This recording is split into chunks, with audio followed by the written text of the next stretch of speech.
These high quality ones are always going to set you back a little bit more than other ones that you get quite cheap on Amazon and stuff. But just getting the rubber ones that are anti-slip are probably the best ones if you're kind of wanting to get really into yoga. And yeah, I highly recommend this. The only thing is it's very heavy because of the material. So I found that I don't actually take this with me when I go to classes. I'm lucky that the yoga classes I go to, not right now, but when I do go to yoga classes before this all happened, they actually have Yogi Bear. So I never had to actually take this with me. But if I have gone to yoga classes that don't have high quality mats with me, then I will talk about what I do in those situations. But yeah, this is my favorite yoga mat. This isn't actually a yoga mat, I don't think. I think it's just a workout mat, and it's just the standard material that a lot of yoga and workout mats come in.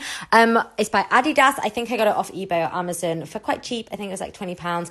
And this is kind of my go-to when I'm either working out outside because I don't mind it getting dirty, and it's what I used before I actually moved over to my Yogi Bear mat. Now, I do like it, and it's a lot lighter than my Yogi Bear, so I can carry this with me, no problem, and I don't mind taking it around with me.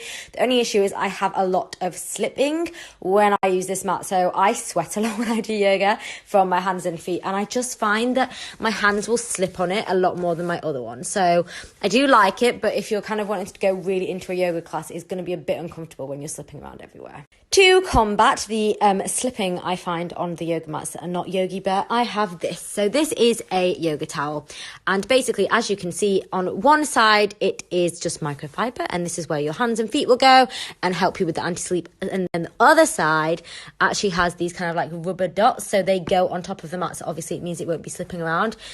Absolutely genius. It fits right on top of most yoga mat sizes, and I think this was about £10 to £15. And if I know I'm going somewhere where I can't really be bothered to take my Yogi Bear mat with me, and I know the yoga mats are not going to be as high quality, I'll just take this with me in my backpack and then put this down. Then it also means that there's less germs and stuff, and I don't actually have to put my hands and feet on a mat that might not have been washed properly by someone before. Another kind of key thing to have when you're doing your yoga practice at home is yoga blocks. So I think I actually got these from Primark.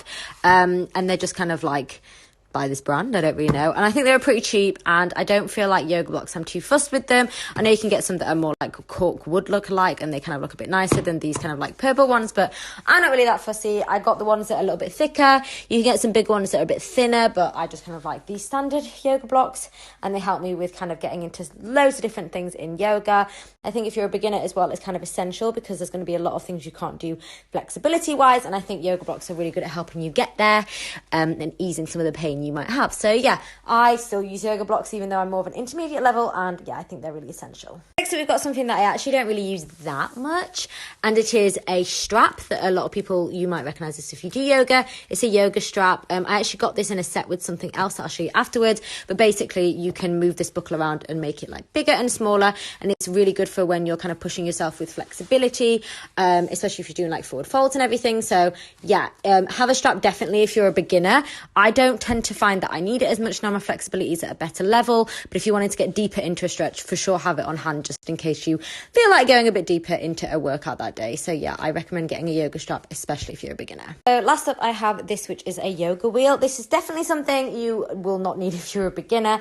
I find that it's been helping me get better with my back bends and a few of my inversions. So if you're kind of more of a beginner / intermediate rather than a beginner, might have a look at getting this if you're trying to get a bit deeper into your yoga workouts.